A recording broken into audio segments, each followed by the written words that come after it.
Terima kasih saudara, Anda masih bersama kami di Kompas Petang. Saya Cynthia Rompas. Di tengah isu PKS dan PKB akan menarik dukungan Anies Baswedan, masih percaya semua partai akan bekerja sama dan menjaga aspirasi rakyat untuk memenangkan Pilkada Jakarta. Sebelumnya PKS menyebut Anies sudah melewati batas waktu mencari dukungan tambahan untuk maju di Pilgub Jakarta. Anies Baswedan merespon sinyal PKS yang membuka peluang mengusung Ridwan Kamil di Pilgub Jakarta. Ia meyakini semua pihak masih mencari jalan keluar yang terbaik. Sebelumnya, PKS disebut berpeluang untuk bergabung dengan Kim Plus di Pilkada Jakarta. Pasalnya hingga waktu 40 hari, Anies tak kunjung mendapat dukungan tambahan di Jakarta.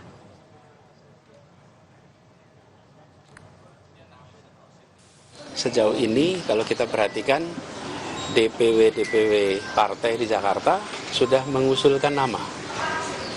Nah, nama-nama itu adalah cerminan dari aspirasi warga. Nah, ini adalah tentang Jakarta. Kita ingin Jakarta lebih modern, kita ingin Jakarta lebih maju, kita ingin Jakarta menjadi kota global dan kota yang mengayomi semua. Sekjen Partai Amanat Nasional Edi Suparno menyatakan PAN terbuka apabila PKS bergabung dalam Koalisi Indonesia Maju Plus atau Kim Plus untuk bekerja sama di Pilgub Jakarta dan Jawa Barat. Meski komunikasi sudah dibangun dengan parpol-parpol di luar Kim, Edi menyebut bergabung atau tidaknya PKS ke Kim Plus akan diputuskan secara bersama-sama. Plus itu siapapun partainya, apakah tambahnya itu melibatkan partai-partai di luar Kim seperti Nasdem, PKB atau PKS, tentu itu merupakan tambahan vitamin untuk kita, terutama menghadapi pilkada di tempat-tempat yang strategis. Tapi komunikasi politik tentu sudah dibangun, ya, agar kita bisa bersama-sama Kim Plus itu untuk mengusung pasangan calon yang sama di Pilgub Jakarta maupun di Jawa Barat.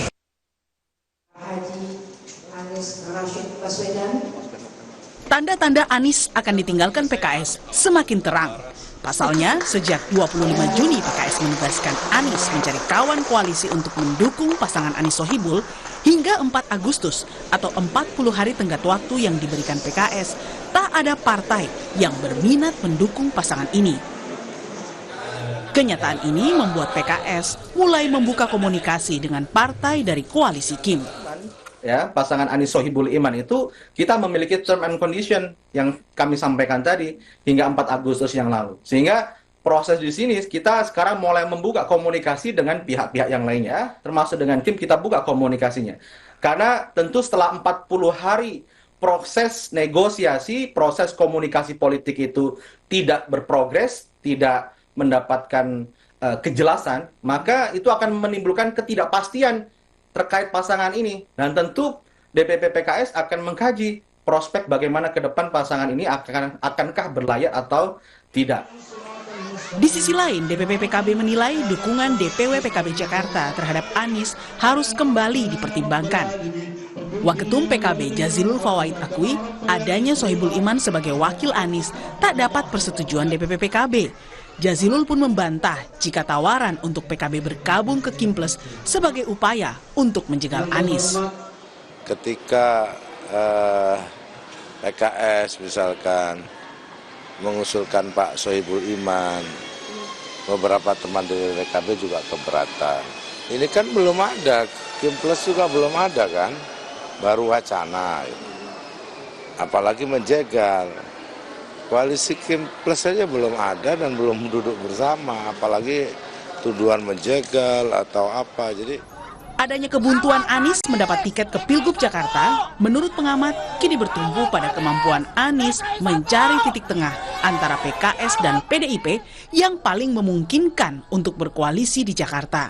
Kedua, soal cross kepentingan posisi wagubnya. Kita tahu PKS, Cynthia, sejak awal sudah memasang nama Sohibul Iman. Itu apa mungkin PD Perjuangan ingin mengalah? Tidak ada figur. Pada PD Perjuangan juga partai yang kuat di Jakarta. Tidak ada figur itu. Sementara Anies Baswedan tidak bisa merepresentasikan PD Perjuangan atau nama-nama yang lainnya. Artinya persilangan kepentingan ini menjadi tantangan bagi Anies Baswedan untuk melakukan semacam mengambil titik tengah, mengagregasi semua kepentingan partai-partai yang saya sebutkan tadi, dan apakah mungkin PKS bersedia melakukan renegosiasi terhadap posisi Sohibul Iman tadi. Gencarnya koalisi Kim merangkul partai-partai di luar Kim menimbulkan spekulasi Pilkada Jakarta akan melawan kota kosong. Namun politisi PDIP yang juga mantan Gubernur Jakarta Basuki Cahayapurnama atau Ahok tak yakin Kim Plus berani melawan kota kosong. Menurut Ahok, akan ada lawan independen untuk melawan paslon dari Kim. Kalau Kim Plus itu bisa hanya bikin satu calon pun, mereka tidak akan pernah berani, ini ucapan saya nih, bukan saya nantang orang ya, tidak akan pernah berani melakukan satu lawan kota kosong. Kalau dia berani, saya jamin Jakarta bisa bikin dia kalah dengan kosong. Makanya akan terjadi mungkin pola ada calon independen yang muncul. Hingga kini koalisi Kim baru mengumumkan nama Ridwan Kamil sebagai calon gubernur Jakarta. Sementara posisi wakil masih belum jelas, meski santer nama Kaisang Pangarep yang akan disandingkan dengan Ridwan Kamil. Tim Liputan, Kompas TV. Tenggat waktu yang diberikan PKS bagi Anies untuk mencari kawan koalisi mengusung Anies Sohibul di Pilgub Jakarta sudah habis. PKS pun akui sudah menjalin komunikasi dengan pihak luar termasuk Kim Plus. Benarkah PKS kini membuka peluang meninggalkan Anies Baswedan untuk gabung ke koalisi Kim yang memiliki calon tunggal mendukung Ridwan Kamil di Jakarta? Kita akan bahas bersama juru bicara PKS, sudah ada Pipin Sopian, lalu juga sudah ada juru bicara Anies Baswedan, Laude Basir, serta Direktur Eksekutif Carta Politika Yunarto Wijaya. Selamat petang Mas Toto, Bang Laude, dan juga Mas Pipin, terima kasih sudah bergabung bersama kami di Kompas Petang. Selamat sore. Petang, selamat sore Mbak Cynthia. Ya, selamat sore, Assalamualaikum. Mas Pipin, ini kan kemarin juru bicara PKS, M. Holid juga sudah bicara di Kompas Petang akan mengambil langkah komunikasi dengan Kim Plus. Jadi sudah adakah waktu yang pasti PKS gabung ke Kim Plus? Dan saya juga mencoba mengkonfirmasi nih, apakah betul nanti pukul 18.30 pimpinan PKS akan bertemu dengan Prabowo di Kertanegara? Baik, yang pertama kami harus sampaikan bahwa 40 hari adalah memang waktu yang sudah kami sampaikan tanggal 4 Agustus kemarin bahwa Mas Anies Baswedan diberi kesempatan untuk menggenapi kursi dari 18 kursi yang kami miliki di DPRD DKI. Dan cukup nama 4 saja. Ikhtiar sudah dilakukan, konsolidasi internal PKS sudah dilakukan, komunikasi politik Presiden PKS, ini khusus ya, Mas Anies, kita komunikasi ke Nasdem, PKB, Perindo, bahkan ke PSI untuk menawarkan pasangan ini. Kepada Nasdem, kami alhamdulillah sebetulnya di awal, kami ingat betul waktu itu mendapatkan respon positif. Tetapi di akhir ketika kami mendengarkan informasi di media dan kemudian kita konfirmasi bahwa ada beberapa hal yang menjadi catatan ya, bahwa ada kemungkinan baik Nasdem maupun PKB tidak akan mendukung Mas Anies, sehingga kami harus mempertimbangkan opsi yang lain. Opsi yang lain itu ada 2 hal ya. Yang pertama adalah memperpanjang masa waktu Mas Anies untuk menggenapi mencari tiket, pasangan koalisi. Tiket menjadi 22 kursi DPRD. Atau yang kedua mencari opsi lain. Jadi opsi itu ada kedua. 2 hal itu yang sampai saat ini kita lakukan. Nah yang kedua terkait dengan kunjungan rencana ada silaturahim, saya kurang tahu pastinya, tetapi kalau itu benar maka itu adalah dalam rangka silaturahim kebangsaan. Ada informasi terkait bergabung dengan Kim mungkin untuk pertemuan nanti malam 18.30 dengan Prabowo Subianto? Di PKS, keputusan untuk bergabung dalam koalisi atau di luar oposisi itu adalah ranahnya Musyawarah Majelis Syuro. 99 anggota Majelis Syuro yang akan memutuskan apakah PKS akan masuk dalam pemerintahan atau di luar pemerintahan. Sampai saat ini keputusan itu belum ada, sehingga kami harus sampaikan, kalaupun ada pertemuan itu hanya silaturahim biasa saja atau silaturahim kebangsaan yang biasa dilakukan oleh Presiden PKS Haji Ahmad Syaihu. Baik, Bang Laude, PKS bisa dikatakan sangat identik dengan Anies. Kalau sampai Anies ditinggalkan, apa yang akan dilakukan? Adakah strategi lain? Pertama-tama saya ingin mengucapkan terima kasih atas dukungan yang sudah disampaikan secara resmi oleh partai-partai terhadap Pak Anies. Ya, pertama PKB, kemudian PKS, juga Nasdem. Yang kedua, terkait yang Mbak tanyakan tadi, sampai saat ini saya tidak punya rujukan yang cukup untuk menjadi alasan lalu kemudian harus menyatakan bahwa PKS meninggalkan Mas Anies. Apa yang disampaikan oleh Mas Pipin tadi, pertanyaannya juga kemudian misalkan kalau ada tenggang waktu, ya kami dari pihak Mas Anies juga bisa bertanya balik, misalkan terkait tenggang waktu itu kapan disampaikan, ya di forum resmi apa kan gitu ya, melalui surat kah atau lisan kah, itu kan nampaknya perlu kita telusuri. Nanti kami juga coba akan cek nanti ke Mas Anies Baswedan. Kenapa ini menjadi penting? Karena apa yang menjadi perbincangan hari ini, ya itu kan semua rujukannya jelas. Sampai pada hari ini kami sangat percaya akan kesulitan partai-partai yang mendukung Mas Anies, karena itu dibuktikan dengan penyampaian secara resmi. Ya, PKS misalkan oleh Presiden PKS sendiri. PKB kemudian dalam prosesnya itu sedang berlangsung dan disampaikan oleh Ketua DPW-nya secara resmi. Pun demikian oleh Partai Nasdem. Sehingga penting bagi kita, apa yang disampaikan oleh Kang Pipin tadi, itu perlu diperjelas. Itu dalam forum apa, resminya seperti apa, apakah surat resmi atau lisan, isinya apa secara jelas, sehingga dengan rujukan ini bisa menjadi valid untuk kita diskusikan lebih lanjut. Baik. Itu Mbak. Baik, Mas Toto, kalau dilihat dari... Saya dulu untuk mengkonfirmasi. Gimana? Silakan. Saya ingin dapat hak jawab untuk Bang Laude ya. Ya. Jadi kami harus sampaikan bahwa sebelum tanggal 4, sehingga saya akhir Juni ya, akhir Juli Pak Syaihu berkunjung langsung ke rumahnya Pak Anies Baswedan menyampaikan ini. Jadi sebetulnya 2 tahap yang kami lakukan.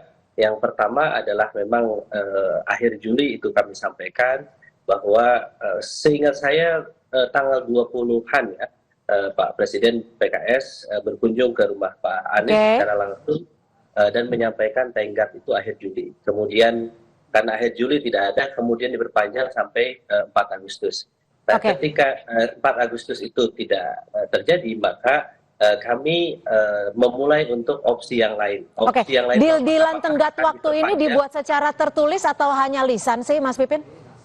Ya tentu yang datang langsung Presiden PKS. Jadi tentu ini langsung secara lisan pimpinan PKS yang datang secara langsung, seingat saya 2 kali ya, langsung mengunjungi Mas Anies Baswedan. Begitu hormatnya PKS kepada Mas Anies Baswedan, kami sebetulnya karena apa? Kami sangat berharap bahwa Mas Anies bisa menjadi calon gubernur yang akan diusung oleh PKS. Oke, Mas Toto, kalau melihat aliran gerakan politik ini kan masih cair. Nah, prediksi Anda ataupun perspektif Anda, apakah kesulitan dari parpol-parpol yang sebelumnya mendukung Anies Baswedan masih bisa tetap terjaga? Iya, di sini kan bisa muncul 2 perspektif ya. Perspektif pertama adalah memang ada niatan tulus dari partai-partai yang memang mendukung Anies pada saat Pilpres, istiqomah untuk kemudian mendukungnya kembali di dalam Pilgub DKI. Dan sudah dinyatakan dukungan DPW PKB, Nasdem, bahkan di DPP-nya, begitu pula oleh PKS. Dan kemudian karena sebuah konfigurasi politik baru, mereka kemudian harus menarik diri. Kira-kira gitu, itu perspektif pertama. Atau ada juga loh, analisis atau perspektif yang mengatakan bahwa dari awal memang niatan memajukan Anies ini belum tentu dilakukan sepenuh hati. tapi dilakukan di panggung depan dalam konteks untuk menaikkan bargaining position supaya kemudian bisa masuk ke dalam koalisi Prabowo Gibran. Dan kalau kita lihat misalnya ini jadi menarik sebelum saya bicara PKS ya, misalnya terkait Nasdem, memang menjadi menarik. Sebelum menyatakan dukungan kepada Mas Anies, Surya Paloh itu sudah mengunjungi Kertanegara dan menyatakan niat untuk masuk ke dalam koalisi Prabowo Gibran. Lalu diikuti oleh dukungan terhadap Anies. Dari situ kan terlihat hal yang tidak sinkron begitu. Lalu kemudian ujungnya ada kemungkinan mereka menarik kembali. Begitu pula kalau kita lihat PKS misalnya jadi menarik. Pertanyaan memberikan tenggat waktu 40 hari, harus kemudian dengan Sohibul Iman. Kenapa prasyarat seperti itu misalnya tidak diberlakukan ketika Mas Anies dulu maju sebagai capres, wakilnya PKB loh. Ternyata kok PKS lebih ikhlas misalnya ya. Ini kalau kita bicara logika, ada hal-hal yang menurut saya nalar publik juga akan bertanya-tanya, terutama pendukung Mas Anies.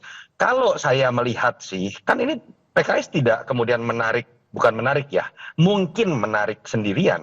Tadi Kang Pipin sudah mengatakan ada indikasi PKB dengan Nasdem mungkin mundur. Kalau dilihat dalam konteks yang lebih besar seperti ini, saya melihat sederhana aja kok, pilkada kali ini sepertinya memang tidak berdiri independen. Ada yang sepertinya ingin mengintervensi kedaulatan partai untuk bisa sepenuhnya mencalonkan sosok terbaik dengan barter-barter politik yang lain. Apa sih? Jabatan menteri. Karena kita tahu ini pertama kalinya pilkada ada dalam satu periode waktu bersamaan dengan momen pilpres. Jadi Anda ingin mengatakan bahwa yang membuat PKS tergoda adalah jabatan menteri? Kalau saya melihat, kalau kita baca dari konstelasi kekuasaan seperti itu, Cynthia, ini kan bisa kita lihat mirip dengan mengalahnya Golkar dalam pilkada di Jabar. Kalau kita hitung masuk akal nggak nih? RK hampir pasti menang menurut survei. Dia juga mantan incumbent di Jabar. Lalu kemudian tiba-tiba Golkar mencalonkan dia di Jakarta. Di sisi lain, Golkar kemudian terpaksa harus memajukan kader yang dianggap mantan kader yang sekarang dianggap berkhianat karena pindah ke Gerindra. Buat saya itu tidak masuk akal dalam logika pengambilan keputusan sebuah partai. Tapi artinya kan ada sebuah pola yang tidak hanya terjadi di Jakarta, bagaimana ada partai-partai yang kemudian harus mengalah dari pilihan terbaiknya, dan sulit buat kita untuk tidak mengkaitkan itu dengan masalah jabatan menteri yang mungkin ditawarkan dalam konteks pembentukan pemerintahan Oktober mendatang. Mas Pipin, benar tidak sih ada tawaran ataupun tergoda dengan kursi di kabinet sehingga mengorbankan dalam bahasa lain sehingga PKS bersedia bergabung dengan Kimplas? Yang pertama kami harus sampaikan bahwa kami ingin Pak Anies Baswedan ini berlayar. Ikhtiar kami sudah 40 hari ya kami lakukan. Terus kemudian kami melihat bahwa ada ketika ini kami sampai bertanya ya beberapa kali gitu ya, kami berusaha untuk berkomunikasi dengan pimpinan partai yang lain ya. Ketika apakah ini serius nggak? PKS sampai saat ini mungkin satu-satunya yang sudah mengeluarkan SK Anies Sohibul Iman. Jadi itu sebetulnya poin paling tinggi di sebuah partai ketika SK itu sudah dikeluarkan. Tetapi ketika selama 40 hari ini tidak ada kejelasan bahwa bahkan ya kami mengajak duduk bareng supaya oke, kalau misalnya menolak Pak Sohibul Iman siapa? Gitu ya. Dan pada titik itu solusi-solusi yang kita cari nampaknya tidak ada, maka yang kami lakukan sekali lagi adalah dua opsinya. Kami perpanjang atau ada opsi lain yang sedang kami kaji untuk dipertimbangkan oleh pimpinan PKS. Mas Pipin, sebut saja sumpamanya tenggat waktu tidak diperpanjang. Apakah grassroots dari PKS sudah setuju untuk PKS meninggalkan Anies Baswedan dan bergabung dengan Kimplas? PKS ini adalah partai kader yang paham betul bahwa pengambilan keputusan itu dimulai dari bawah ke atas. Jadi bukan dari atas ke bawah. Jadi komunikasi itu dijalankan. Kami selalu menyiapkan plan A dan plan B. Plan A kami akan usahakan semaksimal mungkin. Ketika plan A ini terjadi, maka kita siapkan plan B. Kami ini belajar dari kasus-kasus pilkada sebelumnya ya. Keputusan politik ketika orang partai lain merasa tidak bisa mengambil keputusan, maka kami kan partai yang otonom yang bisa mengambil keputusan itu. Kami sangat menghargai, berharap amanah dari masyarakat Jakarta kami akan tunaikan sepenuhnya. Tetap untuk apa? Untuk memastikan tidak ada kota kosong. Kami khawatir nanti misalnya ada hanya calon independen yang ada melawan kota kosong, atau misalnya bisa jadi hanya ada satu calon yang sehingga demokrasi tidak sehat. Sekali lagi kami ikhtiar yang terbaik. 40 hari mungkin nanti plus ada tambahan yang akan diberikan kepada Mas Anies atau opsi lain yang kami akan pelajari. Opsi lainnya apa yang sejauh ini paling banyak disetujui oleh para kader? Ya, so far sebetulnya yang penting bagi kader adalah bahwa ada kader PKS yang akan maju menjadi calon gubernur atau calon wakil. Kami tangkap. Mas Toto, apa sih untung ruginya PKS meninggalkan ataupun tetap bersama Anies? Iya, ini kan jangan sampai memang judulnya menjadi PKS capek berpuasa ya secara berpolitik. Berpuasa ini kan artinya kelamaan tidak dapat posisi jabatan di kabinet. Itu kan yang sekarang jadi perbincangan joke gitu ya di antara netizen gitu. Dan saya melihat bahwa ketika PKS kemudian harus melepas, misalnya ya, melepas sebuah ikatan yang kuat dengan Anies, baik itu ikatan secara historis ataupun ikatan elektoral, berarti ada tawaran yang lebih menarik. Pilihannya bisa dua, Cynthia. Satu, sekedar menteri yang kita tadi bahas. Artinya ini adalah negosiasi di level yang lebih besar, tidak terkait dengan Jakarta, tapi kemudian mereka masuk dalam barisan kabinet. Atau bisa juga dalam konteks ketika berbicara Pilkada DKI, tadi sebenarnya Kang Pipin sedikit memberikan bocoran kalau menurut saya ya, bahwa tetap kader inginnya ada kader PKS maju GUP dan atau cawagup gitu ya. Saya curiga spekulasinya mungkin saja titik tengahnya adalah yang disebut dengan Kim Plus, itu adalah masuknya PKS ditandai dengan mungkin jatah wakil gubernurnya Ridwan Kamil itu diberikan kepada kader PKS. Sehingga kemudian di antara partai-partai Kim itu tidak berebut untuk mendapatkan posisi menjadi wakil dari RK yang bisa memacu persaingan di antara mereka. Dan saya ingin menagih Kang Pipin, kalau itu terjadi, saya berharap Kang Pipin kemudian bisa konsisten mengatakan bahwa sebisa mungkin pilkada kita tidak kota kosong, tidak melawan kota kosong, karena kemudian itu akan membuat demokrasi menjadi tidak sehat. Artinya saya berharap PKS menolak kalau tawarannya adalah jadi wakil dari Ridwan Kamil, tapi itu akan mengakibatkan Pilkada DKI malah hanya melawan kota kosong. Oke, Bang Laude, kalau lihat saat ini, apa yang akan dilakukan ke depannya jika memang tidak ada perpanjangan tenggat waktu? Akankah melakukan upaya lainnya dengan berkomunikasi mungkin dengan PDI Perjuangan? Ya, apa yang disampaikan oleh Kang Pipin tadi itu menarik kita rujuk dan terima kasih bahwa PKS adalah satu-satunya partai yang sudah secara resmi mengeluarkan rekomendasi. Pada poin ini saya ingin menyatakan bahwa di antara banyak nama yang bermunculan di DKI, Anies justru jauh lebih di depan melangkahnya. Mengapa? Iya, rekomendasi sudah jelas dari PKS. Dukungan secara resmi itu sudah ada juga dari partai lain, dari PKB, juga dari Nasdem. Kalau logika itu kemudian kita balik, kan gitu kan, calon lain yang kiranya akan dibangun komunikasi menurut Mas Pipin tadi kan belum ada yang jelas, ya. Jadi pada poin ini justru kita harus menyampaikan bahwa yang solid, jelas rujukannya, valid, ada yang bisa tidak hanya berbasis wacana, itu adalah Anies Rashid Baswedan. Saat ini sudah sangat ada. Jadi poinnya adalah kami hari ini bekerja pada bagaimana kemudian menjaga konsistensi dan mengharapkan konsistensi dari pimpinan-pimpinan partai yang hari ini sudah menyatakan dukungan pada Mas Anies. Kami percaya itu, kami sangat hormati dan sangat percaya akan integritas dan konsistensi partai-partai yang kemarin sudah menyampaikan dukungan kepada Mas Anies. Mas Toto, terakhir, kalau kita lihat saat ini kan jika memang Kim Plus terbentuk, ada dugaan akan memunculkan kotak kosong di Jakarta. Apa yang membuat, yang paling memungkinkan ini terjadi? Benarkah akan melawan kotak kosong? Singkat saja. Simple, kalau kemudian RK akhirnya diputuskan dimajukan, berbasiskan survei, RK itu peringkatnya ketiga. Bahkan melawan Ahok itu masih kalah. apalagi melawan Anies Baswedan. Jadi dalam konteks berhitung, sangat mungkin bahwa memang ketika RK dipastikan maju, yang akan direncanakan untuk memastikan kemenangan adalah melawan kota kosong.